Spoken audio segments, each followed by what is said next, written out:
besar sekali Om. Wow.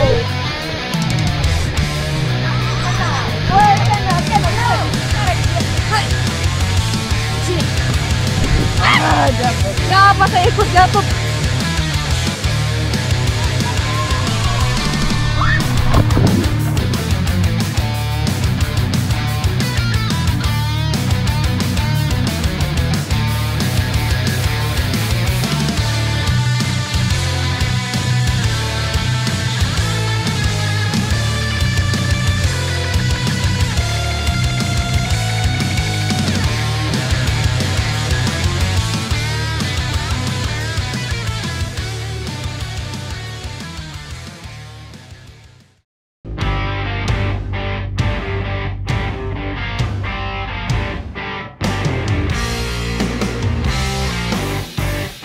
Kampung Warambadi, Kecamatan Pahungalodu, terletak di pesisir ujung timur Pulau Sumba.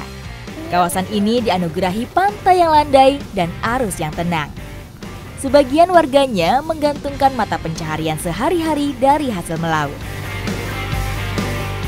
Nah, di pantai Warambadi ini ketika pagi hari, ketika air laut lagi surut, biasanya warga sekitar itu mencari udang. Nah, ini sekarang saya sama Om Melki lagi ke lokasi agak ke tengah sana untuk mencari udangnya. Ikuti jejak saya, jejak petualang.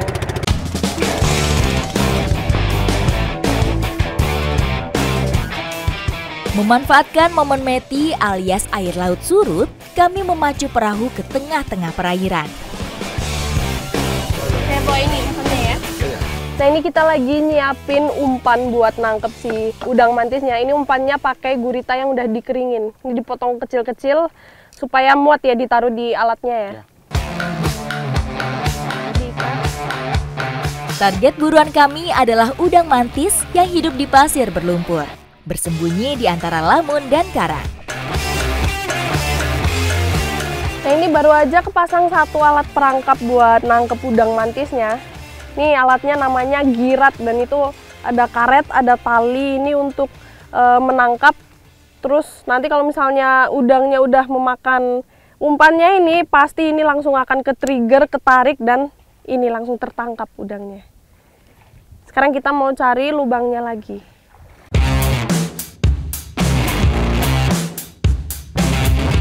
Jirat adalah sebutan warga di sini untuk perangkap yang menggunakan tali lasso. Cara kerjanya mengikat udang mantis yang keluar dari lubangnya. Nah, ini lubangnya ya? Iya, ya. Nih, kita nemuin lagi satu lubang udang mantis. Nah, biasanya buat tahu di dalam lubang itu ada udang mantisnya atau enggak, di luar-luarnya itu ada karang-karangnya yang dia gali dikeluarin dari dalam lubang. Ini langsung kita pasang aja ya. Ya. Sulit untuk menentukan lubang udang mantis di antara lubang keong dan kepiting. Dibutuhkan pengalaman untuk membedakannya. Terus ini setelah giratnya dipasang, lubangnya itu ditutupin pakai apa yang bisa ditemuin di sekitar supaya bau amis dari umpannya nggak keluar, terus kemudian biar giratnya ini juga nggak goyang-goyang. Tinggal kita tunggu aja ini ya. Mangsa alami udang mantis adalah ikan kecil, kepiting, siput, cacing, udang lain, dan cumi-cumi. Sudah. Wah, itu ekornya ya? Iya, ya. Wih, ini besar sekali Om. Wow. Wih. Keren. Wah, ini dapat satu udang mantis dan nih ukurannya besar sekali. Udang mantis disebut udang lipan karena bentuknya yang memanjang. Ukurannya pun bervariasi, mulai dari 6 hingga 30 cm. Ini kita dapat satu udang mantis dan ini emang besar sekali. Terus ternyata saya tahu sekarang kenapa dinamain udang mantis, karena bentukannya seperti belalang mantis. Tapi ini udang. Udang mantis memiliki capit yang menjadi senjata utamanya. Capit tajamnya bahkan mampu menghancurkan cangkang kerang dalam sekali sentakan. Tandanya kalau misalnya ada yang makan guritanya ini. si karetnya ini naik. Ya. Nah ini, tapi kita belum tahu ya ini dapat atau enggak ya. Ya. Yang jelas ini udah ada yang makan pasti. Jadi kita mau cek dulu.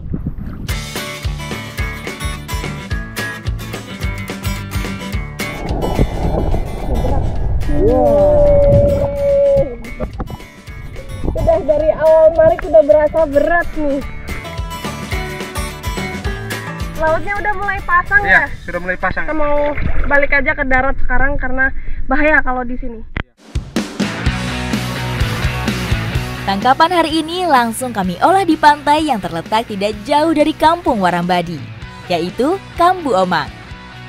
Pantai dengan hamparan pasir putih ini berombak teduh dan dihiasi rimbun pohon bakau di beberapa titik. Udang mantis ini harus segera diolah supaya dagingnya tidak menyusut.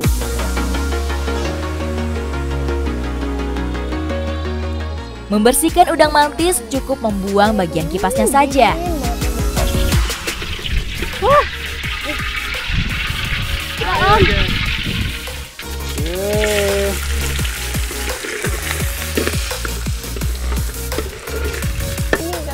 Dilengkapi dengan jagung, saya sudah membayangkan kelezatannya. Bagi warga Sumba, jagung menjadi sumber energi yang tak kalah populer dari nasi.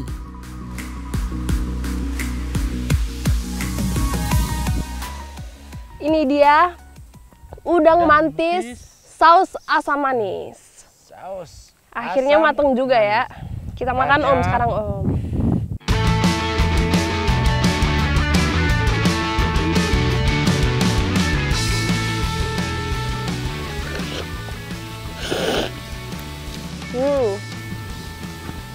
Udang mantis ini enak banget karena dagingnya itu lembut, enggak.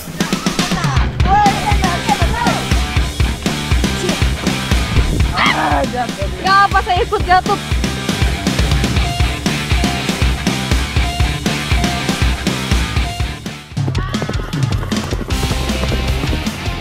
Sumba dan kuda menjadi kesatuan yang tak terpisahkan. Hewan yang dianggap sejajar dengan arwah nenek moyang mereka menjadi unsur penting dalam budaya Sumba.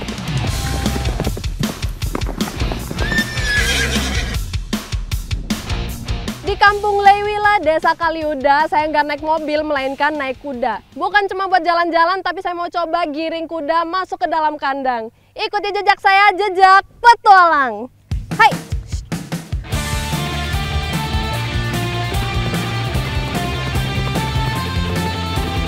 Savana Leiwila yang menghampar seluas kurang lebih 20 hektar menjadi rumah yang ideal bagi ratusan ekor kuda. Karena menyediakan padang rumput yang luas sekaligus tempat untuk melatih otot-otot kuda. Di Kaliuda ini rata-rata kuda itu dipelihara dengan cara dilepaskan bebas. Tapi dalam 2 kali seminggu itu dilakukan pengecekan. Makanya ini kita giring kuda ke dalam kandang ini untuk dilakukan pengecekan. Hai! Menggiring dengan menunggangi kuda merupakan hal yang lumrah dilakukan para pemilik ternak di sini.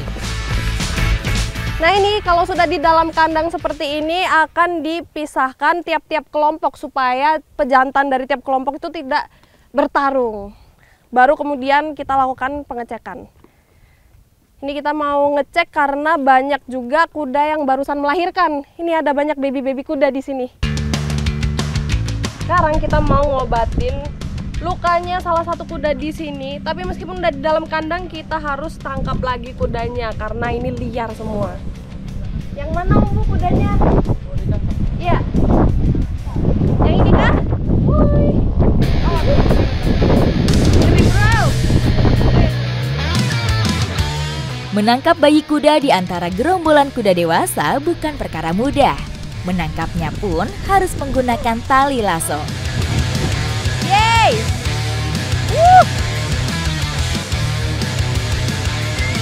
Om hati-hati Om. Biasa hidup dilepas bebas, kuda-kuda ini menjadi sangat aktif dan sulit dikendalikan. Ini dia yang mau kita obatin. Nah, meskipun dia baru lahir tapi staminanya udah gila banget. Ini kita mau obatin pusarnya yang luka ya. Caranya bagaimana Om Bu? Penting pegang Pegang telinga kah sama ini? Lalu banting. banting. Oh, supaya dia tergeletak ya? Iya. Nah, ini kita obatin kudanya. Ini pakai ramuan khusus yang membuat lukanya itu cepat kering. Jadi semoga dengan kita obatin seperti ini, kudanya bisa cepat sembuh. Cepat sembuh ya. Butuh beberapa minggu hingga tali pusar bayi kuda ini benar-benar kering. Hidup di alam terbuka membuat resiko kematian bayi kuda lebih tinggi. Iya, ini ya. Saya yang mau coba buat ngejiret, dan ini tekniknya itu sebenarnya nggak terlalu sulit, tinggal lempar aja. Nah, tapi untuk ngepasin ke leher kudanya itu yang cukup sulit. Sekarang saya mau coba dulu.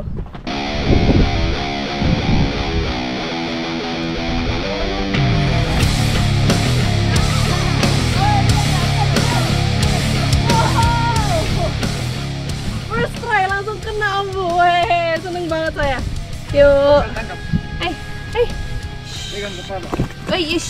Tenang. Pegang kepala. Pegang kepala kah? Iya. Langsung. Om, gimana caranya? Maaf. Yuk. Lagi.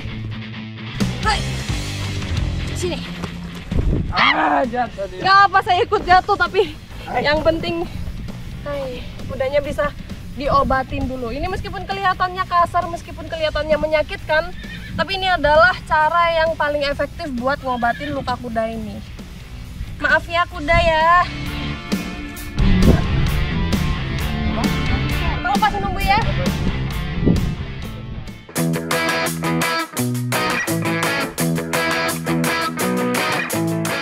Tak heran kalau kuda ini menjadi ikon di Sumba karena kelekatannya dengan kehidupan masyarakat di sini, terkhusus di daerah Lewila. Ikuti jejak saya, jejak petualang.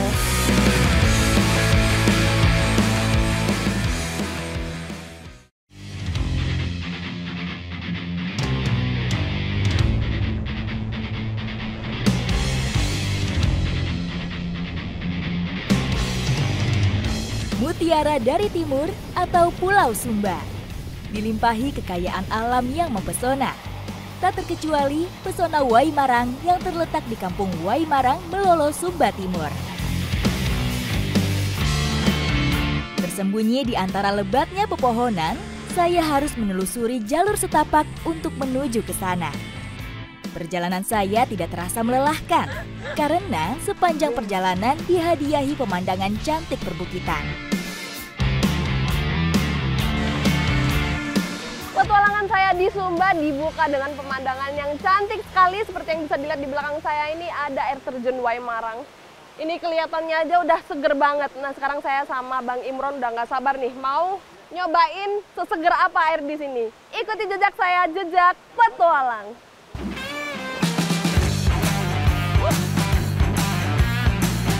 Air terjun bertingkat berwarna biru topas dengan kedalaman berkisar 3 meter pada musim kemarau menjadikan tempat ini cocok untuk berenang.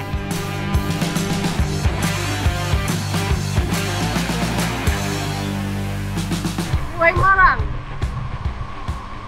Wow. Ada goa, ada banyak burung walet. Airnya Tosca.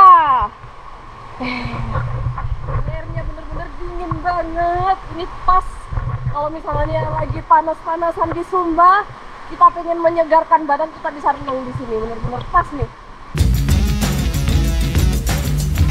Tebing bebatuan di antara sungai memberikan suasana seolah berada dalam gua. Semakin indah dengan cahaya matahari yang masuk di antara celah-celah tebing dan pepohonan.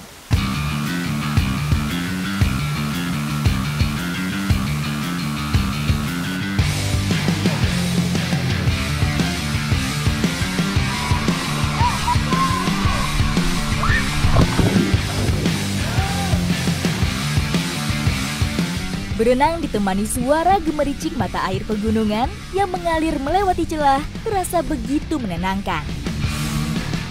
Di sini itu, wah, airnya dingin banget. Jadi kalau misalnya pas ke Sumba lagi panas-panasnya, pengen menyegarkan badan, bisa renang di sini.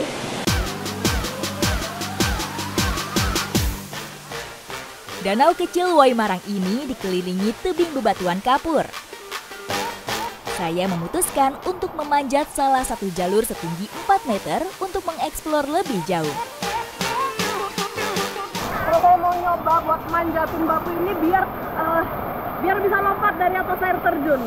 Tapi untungnya di sini batunya itu nggak licin, jadi bisa buat tangan kita grip di sini.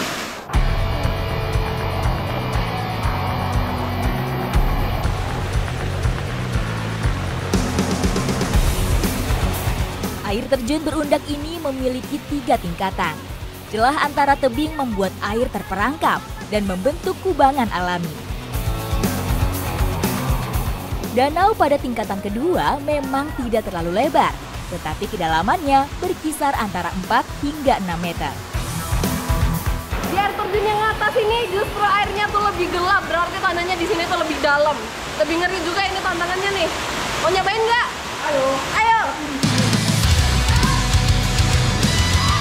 Pada tingkatan kedua ini memang tidak terdapat spot untuk cliff jump, namun tetap membuat adrenalin saya terpacu.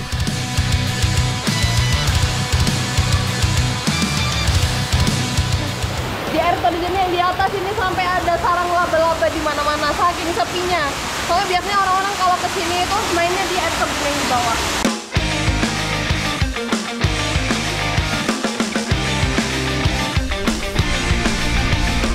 Puas rasanya kami mendapatkan seluruh pengalaman, mulai dari berenang, memanjat tebing, hingga mengeksplor air terjun. Udah puas kan main di sini? Udah bro. Ya udah kita lompat lagi yuk. Ayo udah.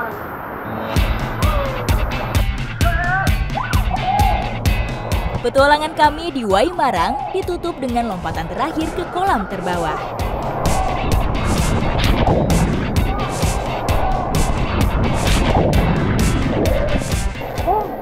Sumba emang dikenal dengan keindahan alamnya yang tidak perlu diragukan lagi.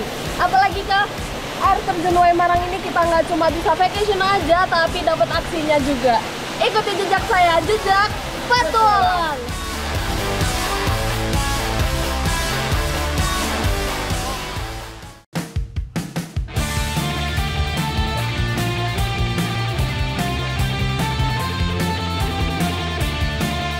Petualangan saya berlanjut menuju Kodi Utara, Sumba Barat Daya.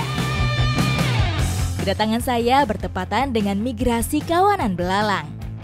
Kondisi seperti ini banyak dimanfaatkan warga untuk berburu sumber protein alternatif.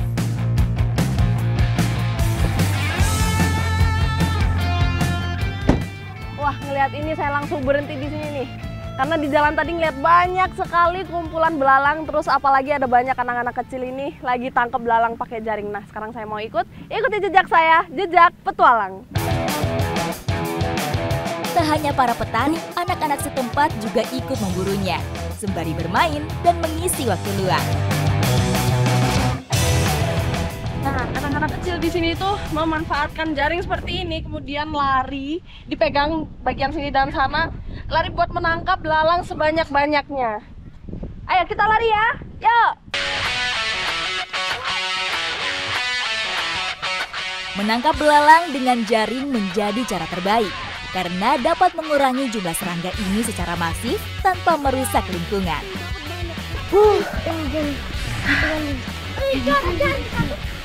Nyari belalang ini sekalian olahraga juga, tapi buat anak-anak di sini, pasti mikirnya main.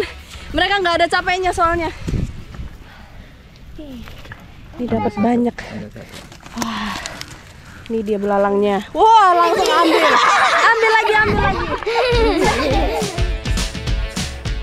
Pada daerah kering seperti Sumba, belalang tumbuh tak terkendali. Hewan ini melakukan migrasi dari satu ladang ke ladang lainnya. Ini yang didapat ini belalang-belalang yang mau bertelur karena di sini mau pergantian musim, jadi mereka banyak yang hinggap ke tanah buat bertelur nih. Nih, makanya di sini ada banyak banget. Itu masih yang berterbangan juga masih banyak tuh. Ya, kita kumpulin ya, Adik ya. Belalang mencari padang luas saat musim kawin seperti ini. Setelah 10 bulan, telur akan menetas dan dapat menyebabkan gelombang serangan mendatang. Kita lari ya. 1, 2, 3.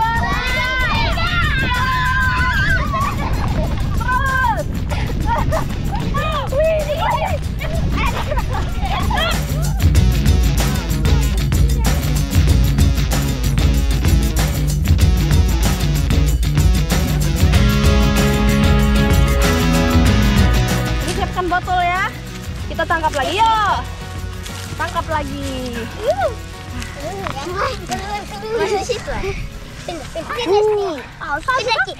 Belalang ini Pindah. sekarang lagi Pindah musimnya bertelur. Nanti saat udah musim penghujan dan telurnya menetas, mereka akan menjadi pengganggu untuk tumbuhan-tumbuhan masyarakat di sini, khususnya di kebun-kebun. Makanya di sini banyak yang ditangkepin antara buat mainan maupun juga bisa dikonsumsi ini. Lari! Belalang hasil tangkapan ini biasa untuk dijual. Tak jarang, warga juga mengolahnya sebagai lauk. Siapa dapat paling banyak tadi? Hah? Kamu dapat paling banyak. Wah, ini mana tadi yang satu jerigen? Ini juga banyak sekali ini. Dapat sendiri. Tangkap sendiri. Iya. Dalam jumlah besar seperti ini, sangat mudah bagi belalang merusak hasil panen. Setiap tahunnya, ribuan hektar lahan petani dapat mengalami gagal panen. Adek ini tangkap udah dari jam berapa ini? Jam 10 pagi. Nah, udah dari pagi sampai sore kayak gini mereka nangkep dan dapat banyak sekali. Ini kakak boleh minta nggak, Adek? Boleh ya, wah mantap banget. Nah, sekarang saya udah dapat perbekalan buat nanti di camper van. Ikuti jejak saya, jejak petualang.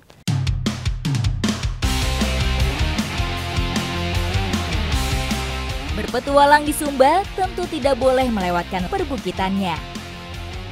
Kami memutuskan untuk menghabiskan hari di salah satu bukit yang terkenal akan keindahannya, yaitu Bukit Ndapayami, Kanatang, Sumba Timur.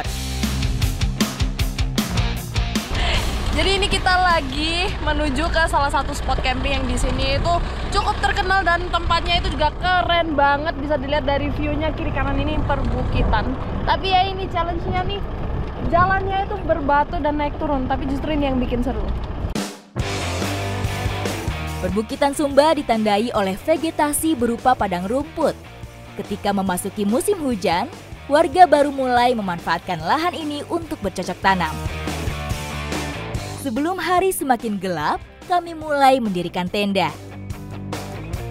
Akhirnya kita memutuskan buat camping di salah satu bukit tertinggi di Bukit Ndapayami, karena di sini kita bisa melihat view pemandangan 360. Jadi masak-masak sambil makan di sini enak banget pokoknya. Tak lupa, hidangan camping kami siapkan untuk mengisi perut yang kosong.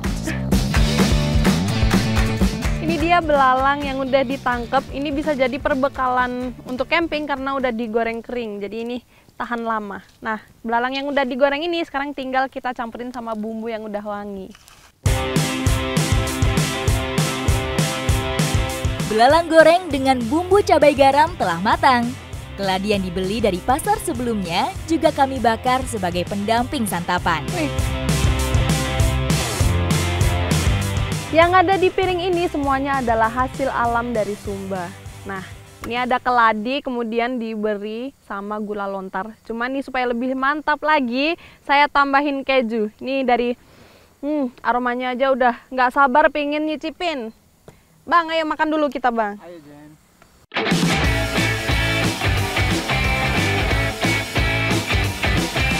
Dengan adanya keladi hangat ini, hembusan angin malam sama sekali tidak terasa dingin.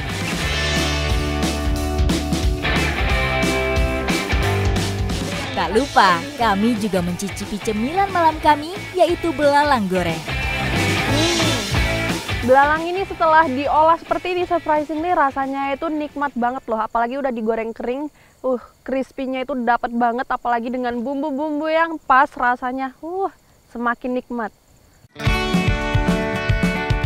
Meskipun sederhana, hidangan malam ini menjadi pilihan yang tepat di kala berkemah. Mengolahnya tidak membutuhkan waktu lama dan cukup untuk mengembalikan energi kami. Camping di Bukit Ndapayami dikelilingi dengan view indah, makin terasa syahdu, apalagi ditemani dengan hidangan ini. malam terasa semakin hangat.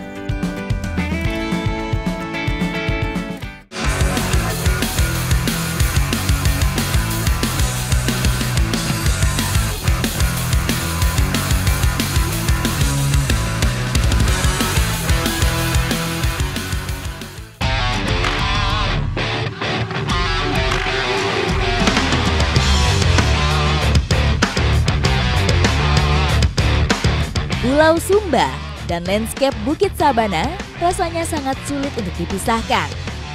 Vegetasi padang rumput luas dengan kontur perbukitan ini banyak ditemui di daerah Sumba Timur.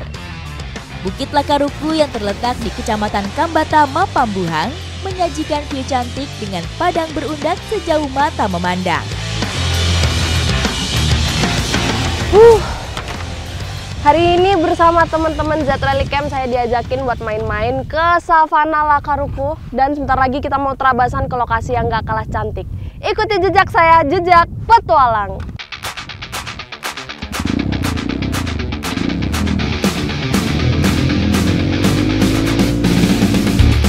Teriknya sinar matahari dengan curah hujan yang minim dan kondisi tanah yang kering membuat daerah Sumba Timur banyak didominasi oleh sabana. Savana Lakaruku ini memang penuh dengan bukit berbatu, jadi otomatis di sini jalannya itu berbatu dan pasir. Yang bikin jalannya ini juga licin, tapi justru ini bikin seru banget. Nah, pemandangannya ini juga sangat memanjakan mata. Sejauh mata memandang ini penuh dengan perbukitan yang ini jarang banget ada bukit-bukit kayak gini di Indonesia. Nah, di Sumba ini justru melimpah banget. Wah, keren!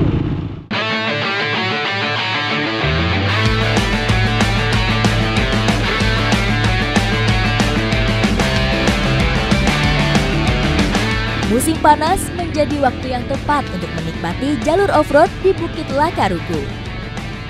Bertumpu pada kekuatan lengan, kami harus mampu mengendalikan setir. Sembari menikmati pemandangan, kelincahan mengoper gigi, membuka kopling, dan menginjak rem adalah hal penting dan tidak bisa diabaikan. Kalau pas lagi di jalan yang cukup ekstrim kayak tadi yang berbatuan itu, kita harus menggunakan gigi rendah dan kalau bisa, kalau diperlukan kita juga harus standing sambil berdiri supaya bisa mengatur balance lebih mudah.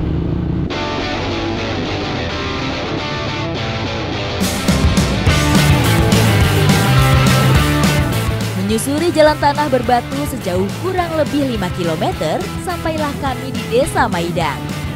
Kami disambut dengan aliran sungai deras selebar 20 meter. Gimana? Mantap ya? Wah, barusan kita baru ngelewatin salah satu obstacle yang bener-bener bikin tegang, yaitu ada jembatan yang jembatannya ini masih tradisional dan tidak dipaku sama sekali. Jadi semisal kita salah langkah sedikit bisa berakibat fatal, tergelincir dan lain-lain. Yuk kita lanjut. Yuk gas.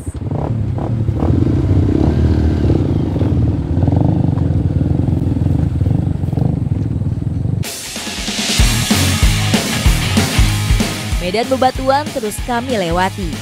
Jalur ini jauh lebih sulit dibandingkan tanah berpasir. Tak jauh dari tepian sungai, terdapat gundukan tanah yang menjadi arena untuk kembali memacu adrenalin. Mendaki gundukan setinggi 5 meter dengan motor trail harus dilakukan dengan perhitungan yang matang.